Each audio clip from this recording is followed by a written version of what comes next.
Hello and welcome to another episode of the Untold. This is the show where we bring extraordinary people on this very chair outside view of the cameras, where we talk to them about their experiences, their journeys, their life, and however ways they got here.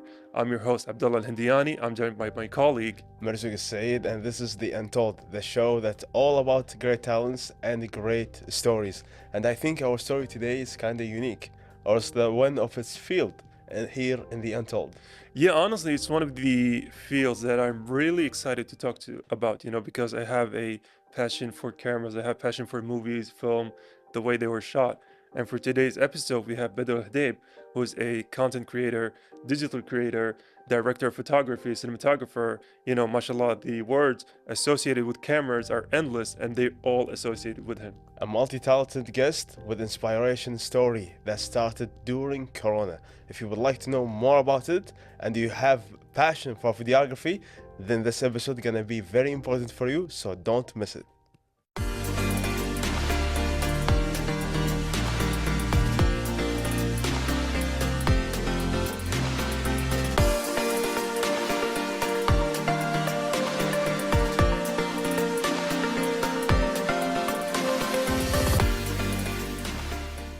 Some stories start with a camera, some stories start with a feeling, and some of them start with unexpected memory. But our guest today, he excels in both, in camera and also when it comes to feeling. He has a renowned name in the art or in the field of camera and filmmaking. Please welcome with me with enthusiasm, Mr. Badr AlHudaib. Thank you so much for the kind words, and thank you for having me here today and this beautiful welcome. Of course, our pleasure. And before we dive into the stories, I would like to ask you this. Usually behind the camera, now you're in front of camera. How does that feel? I feel what the actors or the models feel now. Usually I stress on them. I stress why are they not acting correctly. But now I definitely So understand. now we're gonna have more patience in the Yeah. future. Or That's cool. you're probably going to be more angry at them because you're like, I've already been in your seat. And if I could do it, It's you good. guys are professionals. It could go both ways. Yeah. It could go both ways. This or this, 100%. Yeah. 100%. So I'd like to reaffirm my welcoming to you on the show, and I'd like to go on the beginning. Like, I want to ask you, how did your interest in video production start? So it started unexpectedly, to be honest. Oh. It started in Corona when we were on lockdown and I had nothing to do. I remember I watched a video on YouTube and it was a huge. It hit me differently because the video was just beautiful, but it was shot in a bedroom. In a bedroom. Yeah, so Like with a low quality or maybe like low equipment. Is It it the Inside? Do you remember that one? inside what? It was the video called Inside, where this comedian made a video entirely inside his home. I don't remember what the video is. Yeah. Today I don't remember what Where the he was singing by himself and doing like crazy, all in his apartment. I don't think so. I think it was the video to do with a guy that's trapped in his room, and what got me engaged was the transitions used. So he was using very slick and smooth Oh, transitions. yeah. So it just attracted me. How did he do this? Like I'm watching it, I'm engaged in it. This is amazing. I want to do this. And then that's where it started. I just I remember I used to dirt bike. So I had a lot of GoPro footage. So I took all my GoPro footage and I was editing it. And then gradually I started to get better at editing. And then one thing led to another.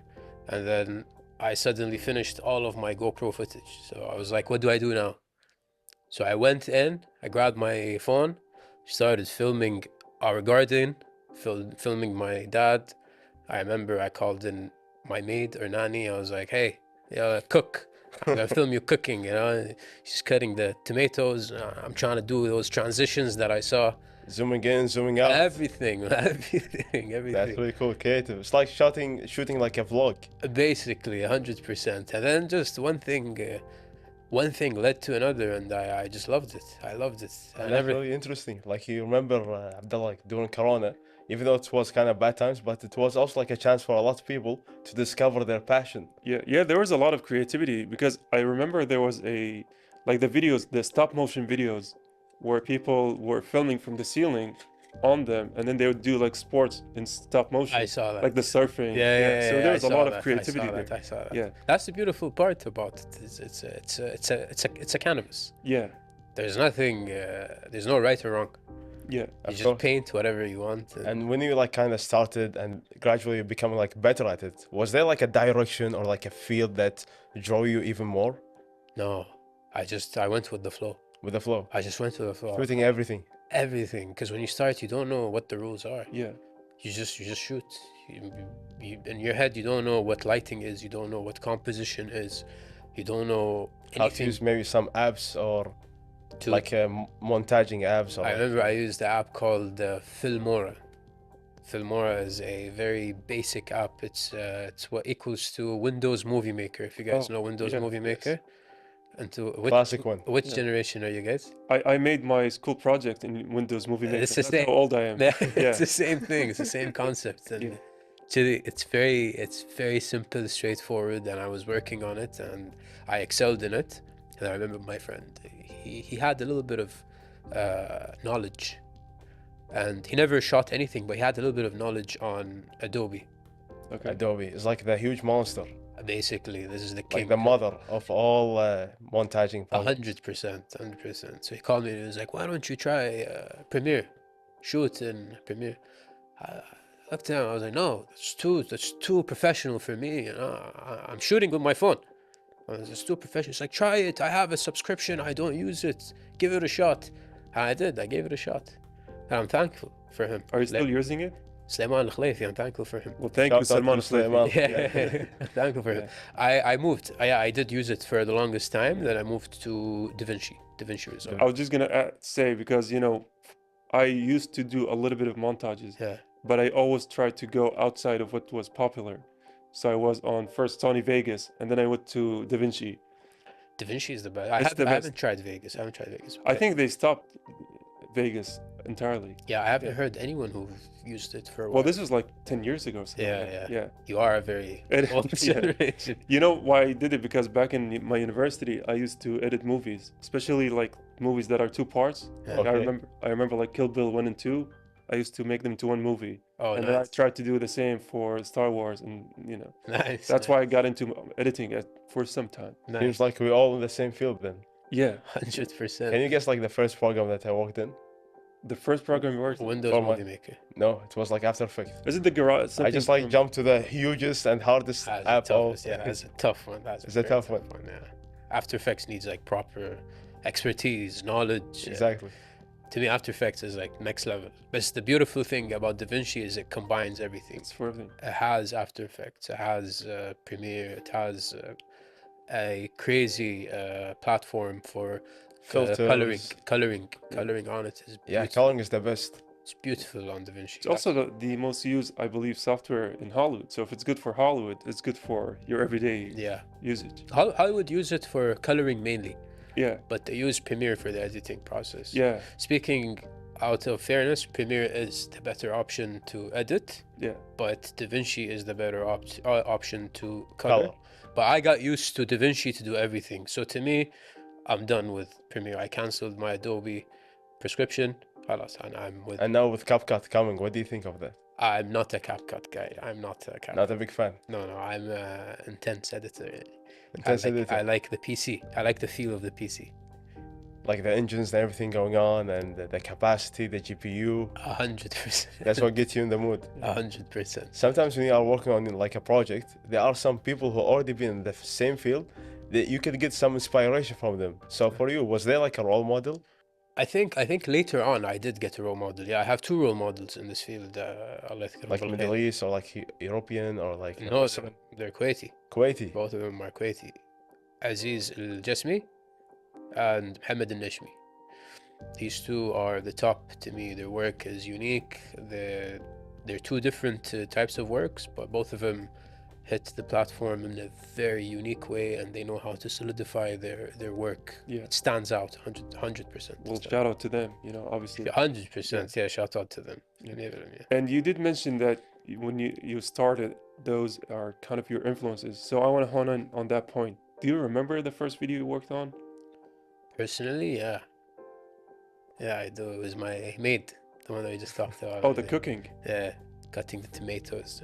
I'm following her movement with the knife, and then I pull the camera, and then And then all of a sudden, up and down like this. she's doing this with the tomatoes, and I'm filming them up in the air. It wasn't a bad video, Salah. It wasn't. Yeah, a bad and honestly, filming cooking videos is so hard because I try to do that. You know, I like to cook in my spare time, and I try to do the cooking. One thing that caught me off guard is the steam and the bukhar. Yeah, It just completely ruins everything. I Like was like, make it how are kind they? of blurry sometimes. Yeah, it makes everything blur. I was like, how are they doing these videos? just zoom, 70 to So you put 200. the camera way far away and then just zoom in. Yeah, use a zoom lens. Use a zoom lens. Well, those are the tricks of the trade. Yeah.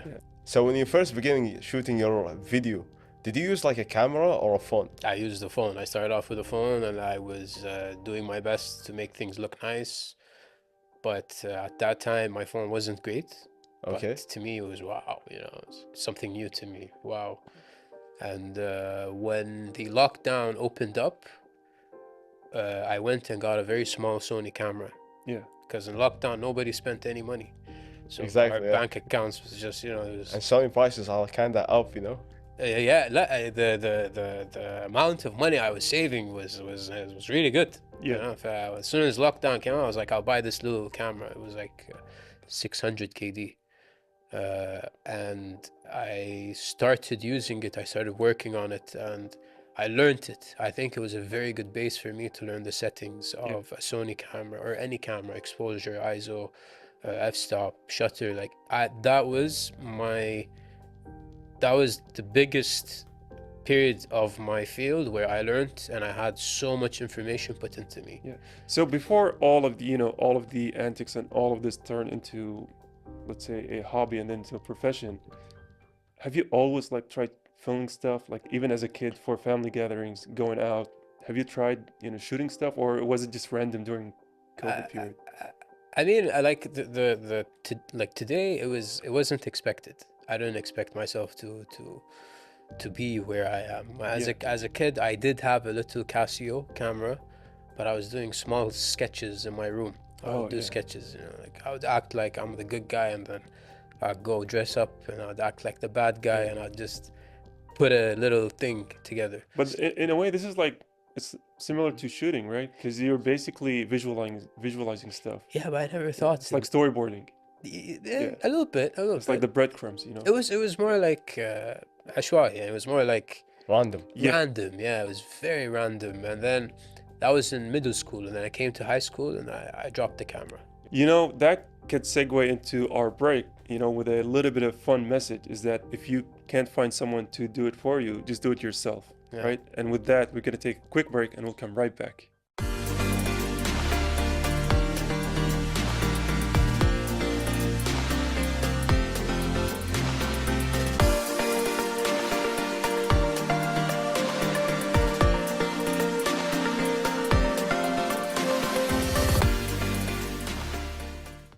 And we are back, our dear friends, with our creative digital creator, Badr AlHudaib. Welcome again to the show. Thank you so much. Appreciate it. So, Badr, like during your process of learning about camera, sometimes it could be very challenging, Especially there's a lot of things to learn, a lot of techniques. Was there like a moment where you felt like giving up? Yeah. It's nothing to do with the technique or anything. It's something to do with a certain client. I signed my first contract, and it was a year long.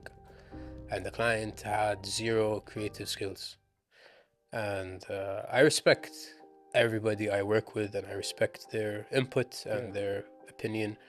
But personally, when my creative side gets damaged because the person I'm working with is pushing me down, and in the long term, it does affect you. Yeah. It does affect you in a bad way, and you do end up disliking the job. So I Or think the result that you will get? yeah, and it was very basic results. I would give ideas, like creative ideas, but they wouldn't believe in my ideas. Yeah. Because I don't think they were imagining. They didn't have the imagination The creative part that you have, at all. or They seeing it couldn't- from your own perspective. They're very basic. They're very basic, and with time, you kind of feel heavy to go and do the shoot, and you just end up disliking it. And I think towards the end of that 1 year, I was slowly trying to give up. So towards the end of the year, I just did not renew my contract. You know, Abdel, like a situation like this, some people will be like, you know, just give him like the work and get your, you know, like paid and just Yeah. leave him. Yeah. Yeah, I think for a lot of people, they don't realize that you're the expert. And, I got to use your vision. Yeah, A lot of people have so much pride and ego. They're like, no, my vision is the one that's beautiful. And just, that's true. Yeah. That's a huge issue I still face. So I'm very careful with who I work with because of that. Yeah. Because at the end of the day, I'm in it for the love. And I also did- your reputation. Yeah, And- when I joined, I didn't know there was money. I didn't know there was gonna be any money involved. Yeah. My first client came to me. Is like, how much for a video? I was like, pay? Like, no, you won't pay anything. My head, I'm stealing. My head, I'm gonna rob him if he pays. So I did it for free. And then later on, someone else came. He was like, so, how much is it for a video? I gave him the same answer. The third guy, I was like, wait, something is off. So I remember I had one of my friends, he was a portrait photographer. So I called him up. I was like, so do you charge? He's like, yeah, I charge. I was like, really? Is that not stealing? He's like, no, that's not stealing. Why would that Why be did you think considered is I didn't know you could make money out of it. I really had no idea. And that you then can make money out of camera or Yeah. like being a videographer? I didn't know. I seriously did not know because of how much love I had to it. So imagine, I don't know if you guys play games. I don't personally play games, but imagine a gamer, a guy who loves games. He's a gamer all the time, and someone comes to me, he's like, how much do you charge if you play a game of Call of Duty for me? So, I'm not gonna charge you anything, It sounds too good to be true. right? Like, Yeah. I'm not gonna charge it. And then he put that mindset in me, Tala, you can't make money out of it. Because at the end, it's like your hard work, your hard creativity and Yeah. everything. Yeah, Yeah. and then subhanAllah, things just escalated from there. Alhamdulillah. Yeah. Alhamdulillah. Start from the bottom, now we're here. Yeah. Still a long way to go, inshallah. Still a long way. Inshallah. Well, we've looked at your profile, and mashallah, for a relatively short career, I'd say since Corona, it's like 5 years by now. Yeah. They are amazing, honestly. you. Some people have been doing this for decades, and they look like amateurs. I appreciate it. So, and I think that speaks to the volumes of your research when you got into it, because you said you immediately went and saw videos and stuff. Yeah, so props. Thank you. I really appreciate it. Yeah. Inshallah, there's more to come and better. Inshallah. I will strive to be better. Thank And- you so much. Thank you. And I do want to segue into my next question, is that because you've had such a, I would say, colorful career by now, have you tried different, editing methods? Have you tried different techniques? Yeah. What worked, what didn't work? I don't have a style. Oh. I have a rule. I will not have a style until I'm 40. I'm going to experiment. Yeah. Everything. Everything. I want to experiment everything there is to do with styles of editing, with coloring, with storytelling. If you look at my portfolio, you're gonna realize no video is similar to the other. Yeah. They're all different. They're all different, and I strive to keep experimenting and finding something that I find fit and something that I find like I could call as my style. Like Yeah. going back to Aziz Al-Jasmi, Mohammed Al-Nashmi, the directors, they each have a certain style that when you watch a video, this is the Their creative. work. I still am looking for that. I'm striving to find that. And what you said reminded me of something back when, like 15 or 14 years ago, when I was studying, TV and radio. Our professor used to show us movies, and then they would tell us about rules Yeah. for the composition, the golden ratio, whatever, the rule of thirds. And then he played us a show called Mr. Robot. And then he said, this is an example of a show that breaks all of the rules. And then all of the class was like, Mr. Robot looks way better than the things that had rules. And then he was like, in order to break the rules, you got to know the rules first. Sahih. Exactly. That is very true. I was gonna say that at some point. Yeah. In order to break the rules, you need to know the rules, and that's the most critical thing. Regarding like rules and techniques, a field in videography, it sounds like a lot of challenges there and a lot of updates happening on daily basis, especially now within AI. So how do you keep yourself like updated and keep yourself like always in progress? By just educating my eye. I keep looking at different people's work. I think in this field, it's like football. You have to practice. Obviously, in my field, you have to practice too. But some people who like football, they watch football. Yeah. They look at football. They Correct. see how is he. Oh, look what he did. Fine. This same thing applies here. For me to educate my eye and be up to date, I just look at other people's work and I'll just be persistent. And I don't watch a movie like how anybody else watches a movie. I watch a movie, I would rewind it 200 times. Because I'll be studying the light. Oh, look at the light. Oh, look at that movement.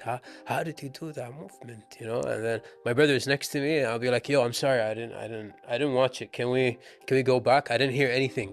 Because I'm too focused on like the cinema or like the composition or the lighting and the colors. But I think educating your eye is what makes you always up to date on Sometimes like there's like some trends that happen.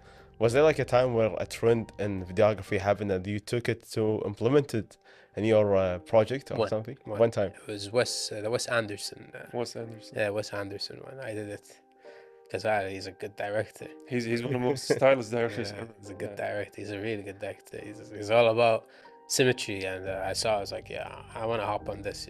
I want to hop on this trend, and I did. Yeah, I did. he's amazing. Honestly, if anyone's listening, just heard the name Wes Anderson, just check any of his work. Every shot is like a painting. It's beautiful. Yeah, it is. It is. He knows how to use color. He knows how to use symmetry. He knows how to use. He's صراحة, he's one of the directors that really knows his work, and he created a new style. Yeah, I mean they call it Wes Anderson style, like because there you go. it's his. It's not 100%. nobody else is like him. صح. Yeah. That's interesting. So what was one of the lessons that you have learned from creating for only passion? Consistency is key. Don't give up. Yeah. You will have some projects that you think they'd go one way, but they'd go the other way, and then people usually look at the result and they feel upset. Yeah. Why is it like this?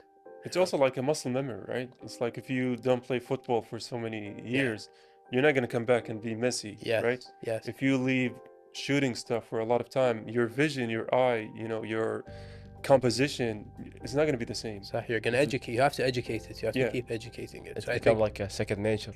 yeah, I think the practice makes perfect, and there is no such thing as failing. You can't fail when it comes to creating personal projects. That's where you can experiment and try personal projects. At the end of the day, it's just for you.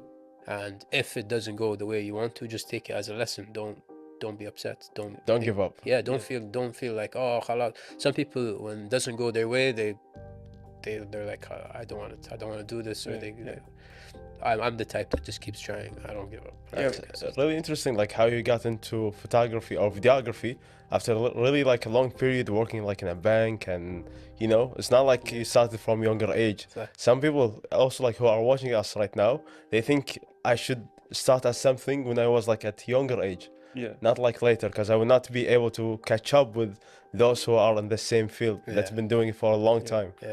Yeah, so like I was saying is that for you to start so early doesn't really relate to the fact that, you missed your chance. A lot of people can start late and be Successful. Yeah. Did that hit you like at some point of life? Like when you first started videography, did that hit you before you start listening? Like, hey, I'm still old, like, no, it's not for me right now. There's one thing that hits me now is where would I be if I started at a young age? I mean, I want to go back to a point because you talked about, pursuing through failure. And I want to go a little bit more personal than that. Was there any moment that you were, I would say, close to giving up? Yeah, I think we spoke about the client that I signed with. Oh, the 1-year contract. Yeah, he's the one that made me really hate the field, and I took it as a lesson to never sign a contract, and I just work based on project. If I like the project, I'll work with it. So it's freelance, right? So that contract thing ended, and then you went to freelance. And then I have my own company. I have a production company, but I do not sign any long-term like 1-year contract. I would never do that. I would work right now based on project. That's it. And the project needs to really, I need to really like the project. Feel it. Yeah, for me to work. Feel the vision, like see it, 100%. that you could add some personal touch to it. Yes. That's really awesome. I don't take any project, and it's not that the project is not nice. Could turn out to be really nice, but everybody likes their certain art. Exactly. So I look for the art that attracts me. That's really cool. So what's one thing you say for someone who would like to grab a camera and start shooting? don't give up. Just grab it, go. Don't think, do it. Just do it and be consistent, be persistent. Don't ever think that you're gonna fail if something doesn't go your way. The more you try, the more you're likely to succeed, and there's no failures, it's just lessons. Yeah. Just do it. You know, this reminds me of something. We were talking to the cameraman before the show, and then they said that your phone can capture anything. And it reminded me of David Cronenberg, if you know him. He's a Hollywood director. So he was saying that filmmakers now have all the resources. Yeah. You can have a phone and go do Yeah. a movie. And so a lot of people were like, no, you can't do that. And then he shot an entire movie on his phone Yes. just to prove that point. Yeah. Amazing. Yeah. That 20, means there's no excuses. Yeah. 28 years later. Yeah, the movie was released. It's all shot by the iPhone. Yeah. Obviously, there's more to it. They Yeah. attach 'Cause cinema lenses. I saw they attached so many phones together. They made a like. Did you watch the movie? I didn't watch the movie. I watched the behind the scenes, where the shot of the iPhones. Wow. Yeah. You need to watch it to understand why they use this rig.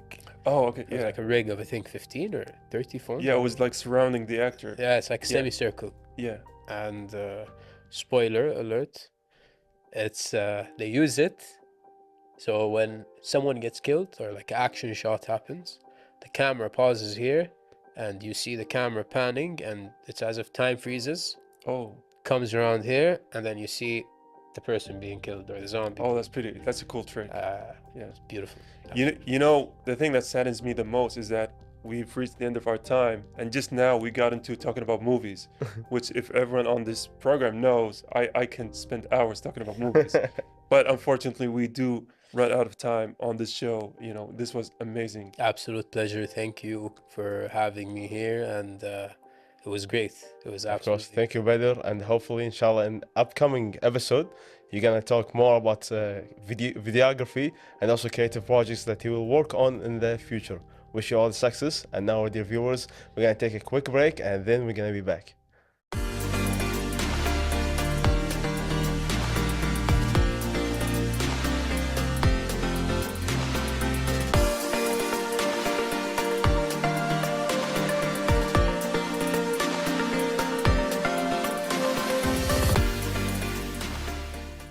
You know, unfortunately, that was the end of today's episode of The Untold. That was, I would say, another amazing episode. It Yeah. was indeed a lot of fun, a lot of ups and downs, and a lot of motivational moments. Yeah. How you were able to change your career into a passion that you would like to pursue. Yeah, and honestly, I do want to apologize to Better because I keep, you know, cutting him off. I keep, you know, whenever he goes to a very, you know, fun and engaging point, I have to cut him off the way we go into the breaks. But honestly, just because he had so much to say, you know, he was so enjoyable to talk to, especially on the things that were, you know, common between us. Exactly, and it was really like amazing. Some of the cuts that you've been doing, Yeah. it really add to the episode itself. Especially like when you mentioned some of expert people in the field and what they were doing during that time. Yeah, and honestly, the audience don't know how much I kept annoying Better off camera, right? Talking to him about movies and everything. So yeah, amazing guest, amazing episode. And that was enjoyable. It was really enjoyable. I hope our dear viewers enjoy it as well. Until next time, stay tuned, work on your passion, and see you later.